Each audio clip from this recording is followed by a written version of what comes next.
Hello students, welcome back to Sociology Prep classes. So today we are going to do the second part of theoretical approach, which is relative deprivation. In the previous class we have done Marxian theory, and today we are going to study relative deprivation. So first of all, what does deprivation means? We can simply say deprivation is someone's want which is not which he or she cannot fulfill, or he or she is being deprived, or poverty, distress. ये सब deprivation के meaning है. तो एक इसका simplest meaning, एक इसका combined meaning क्या है? ये inequality, it refers to inequality. Relative deprivation refers to inequality. The idea that people are deprived materially or in the other way. दूसरे सोसाइटी में दूसरे लोगों के कंपैरिजन में लोग अपने आप को डिप्राइव्ड फील करते हैं. They have the feeling of deprivation, that people are deprived compared with others in society. अब जो relative deprivation है, ये एक बिलीफ है कि जो पर्सन है वो डिप्राइव्ड फील करेगा और एंटाइटल्ड फील करेगा to something based on comparison to someone else. ये कब डिप्राइव फील करेगा? जब वो दूसरे के पास देखेगा वो चीज़ है, और अगर उसको भी वो चीज़ चाहिए है पर वो नहीं ले सकता है, तो the person have the feeling of deprivation. In this case जो हमारा पॉइंट ऑफ रेफरेंस बनता है, it would be your friend who now possesses a new car. जिसके पास अभी एक न्यू कार है, take it as an example. तो जिसके पास एक न्यू कार है और आपके पास नहीं है, since you don't have a car, this becomes a new desire or new want, and something you wish to acquire. तो आप भी लेना चाहोगे, है ना, वही कार जो आपके फ्रेंड्स के पास, आपके उस फ्रेंड के पास है. तो as defined by social theorists and political scientists, तो हमारे कुछ social और political theorists या scientists ने ये define किया है कि जो relative deprivation theory है, it suggests that people who feel they are being deprived of something considered essential in their society. अब जैसे कि money, अब जो poor है वो जब middle को भी देखता है या जब वो higher class को देखता है तो उसके अंदर एक feeling of deprivation आती है. उसका हम medium ले सकते हैं money का, या rights का, या political voice का, status का. हम इन सबको, ये material नहीं, ये टैंजिबल नहीं, इनटैंजिबल भी हो सकता है. तो ये सब थिंग्स हैं जिससे हमें आती है, हमारे फीलिंग आती है डिप्राइव होने की. Essential in their society will organise और जॉइन सोशल मूवमेंट. तो यही सब रीजंस हैं किसी भी सोशल मूवमेंट के होने का. Can cause a social movement, can cause a social movement. तो यही सब रीजंस हैं कि हमारे सोशल मूवमेंट होते हैं to obtain the things in which they feel deprived. Now let us take an example of civil rights movement in US जो 1960s में हुआ था यूएस में. नाउ अब जो सिविल राइट मूवमेंट हुआ था हमारे 1960s में, which was rooted in black Americans, उन्होंने भी स्ट्रगल किया था कि उनको सोशल और लीगल इक्वालिटीज़ मिले वाइट अमेरिकन्स के कंपैरिजन में. तो ब्लैक अमेरिकन्स वाइट अमेरिकन्स के कंपैरिजन में डिप्राइव्ड हो रहे थे क्योंकि उनके पास इक्वालिटी नहीं थी.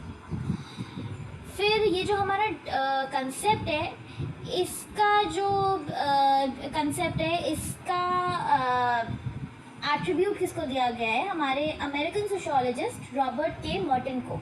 The development of the concept of relative deprivation is often attributed to American sociologist Robert K Merton. अब हमारे जो एक ब्रिटिश स्टेटमेंट और ब्रिटिश सोशियोलॉजिस्ट हैं वॉल्टर रैंसमन, तो उन्होंने कुछ कंडीशंस दी थी in proposing one of the first formal definition of relative deprivation. British statesman and sociologist Walter Runciman listed 4 required conditions. वो conditions क्या थी कि जिसमें जो पर्सन है वो उसके अंदर फीलिंग आती है डिप्राइवेशन की. तो पहला है a person does not have something. जब किसी के पास कोई चीज़ नहीं है. We can take example of poor here. तो वो हमेशा डिप्राइव्ड रहते हैं. That person knows other person who have the thing. अब वो जो फॉर एग्जाम्पल हमने कार का एग्जाम्पल लिया था कि आपके फ्रेंड के पास कार है, आपके पास नहीं है, तो आपके पास डिज़ायर होगी, आपकी वांट होगी एक कार लेने की. तो किसी के पास है, किसी के पास नहीं है, तब आती है डिप्राइवेशन की feeling. That person wants to have the thing. अब हमें कोई चीज़ लेनी है पर हम ले नहीं पा रहे हैं, तब आती है हमारे डिप्राइवेशन की फीलिंग. फिर that person believes they have a reasonable chance of getting the thing. तो वो पर्सन ये सोचता है कि उसको भी राइट है, उसके भी पास एक रीजनेबल चांस है उस चीज़ को पाने का. तब आती है हमारी रिलेटिव डिप्राइवेशन की फीलिंग. देन जो रंसिमन है, he drew some distinctions between egoistic और fraternalistic deprivation. Now what is egoistic and what is fraternalistic relative deprivation? तो जो हमारा ईगोइस्टिक रिलेटिव डिप्राइवेशन है, ये भी रंसिमन ने बताया है कि it is driven by an individuals feeling of being treated unfairly compare to others in the group. For example हम किसी भी एम्प्लॉय को देखते हैं who feels they should have gotten a promotion, लेकिन उनको नहीं मिला. That went to another employee, may feel egoistically relatively deprived. The second is fraternalistic relative deprivation. तो what is fraternalistic relative deprivation? यहाँ पे भी रंसिमन बताते हैं कि ये मोर ऑफन एक ग्रुप में आता है, एक मैसिव ग्रुप में होता है सोशल मूवमेंट, जैसे कि सिविल राइट्स मूवमेंट. यहाँ तो हमने इंडिविजुअल का देखा ईगोइस्टिक में, लेकिन फ्रेटर्नलिस्टिक में ग्रुप एक्शन होता है. हम यहाँ पे सिविल राइट्स मूवमेंट का एग्जाम्पल ले सकते हैं. तो इसका एक और भी कॉमन एग्जाम्पल है, fraternal deprivation is the feeling of envy felt by middle class individual when they see people on television.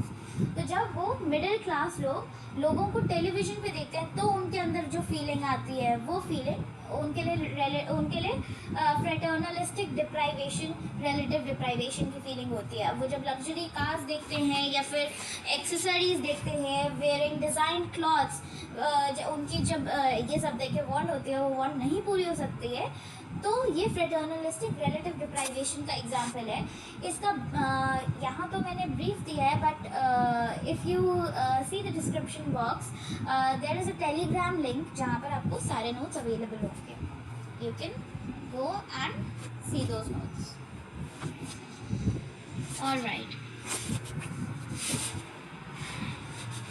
फिर जो हमारे रंसिमन है, वो और भी कुछ बोलते हैं फ्रेटर्नल डिप्राइवेशन के लिए. तो जो फ्रेटर्नल डिप्राइवेशन है, ये हमारे वोटिंग बिहेवियर को भी अफेक्ट करता है, स्पेशली कब, when appealing to extreme right wings, जब हमारे पॉलिटिकल कैंडिडेट्स और हमारे मूवमेंट्स होते हैं.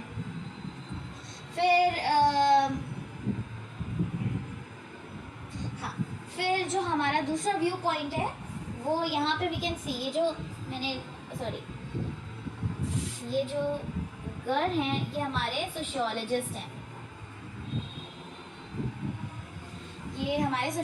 हैं. तो अगला व्यू पॉइंट रिलेटिव डिप्राइवेशन के लिए इनका है.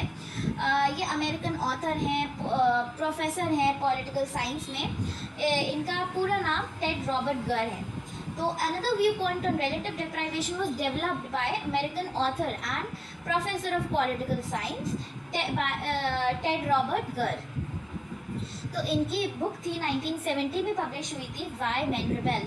तो इसमें गर relative deprivation and political violence के बीच में एक लिंक रखते हैं. Explain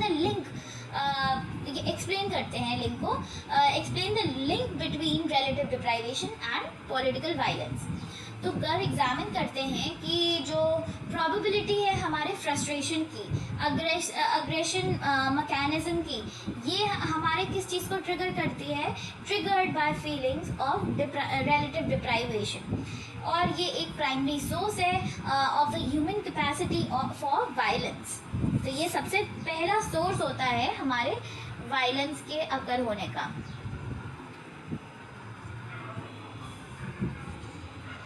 While such frustration does not always result in violence, तो जो गर हैं इन्होंने कहा कि that the longer individual or groups are subjected to relative deprivation, the more likely it is that their frustration will lead to anger and ultimate violence. Okay. Now हमारे इसी theory के लिए कुछ क्रिटिक्स भी हुए हैं। वो क्रिटिक्स क्या है?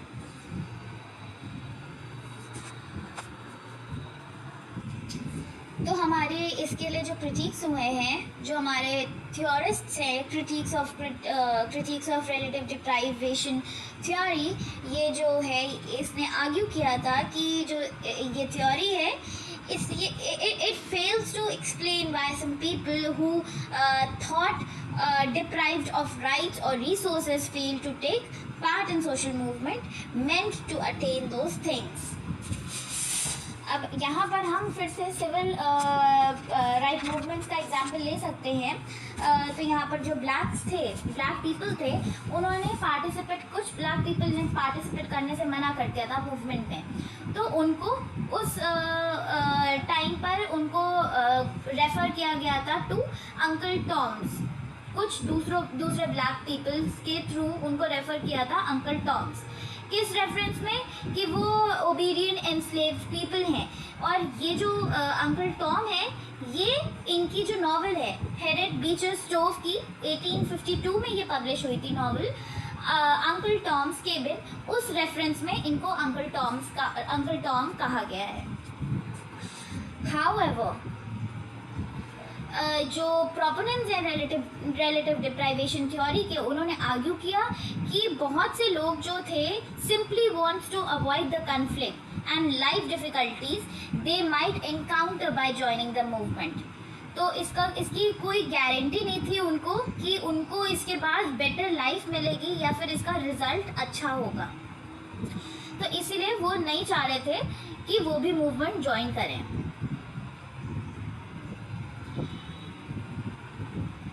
ऑलराइट, यहाँ पर हमारा सेकेंड पार्ट का सेशन ख़त्म होता है। तो यहाँ पे हमने क्या समझा, हमारी रिलेटिव डिप्राइवेशन की थ्योरी, जो हमारे थ्योरेटिकल अप्रोचेस जो हमारे सोशल मूवमेंट के हैं, उसका एक पार्ट है, उसका सेकेंड पार्ट है। तो today we have understood relative deprivation theory. If you guys have any doubts, you can ask me in the comment section, and you can go check you just go check the description box, जहाँ पर मैंने Telegram की link डाली है। Telegram की उस link में सारे नोट्स आपको अवेलेबल होंगे। Alright, thank you and have a great day.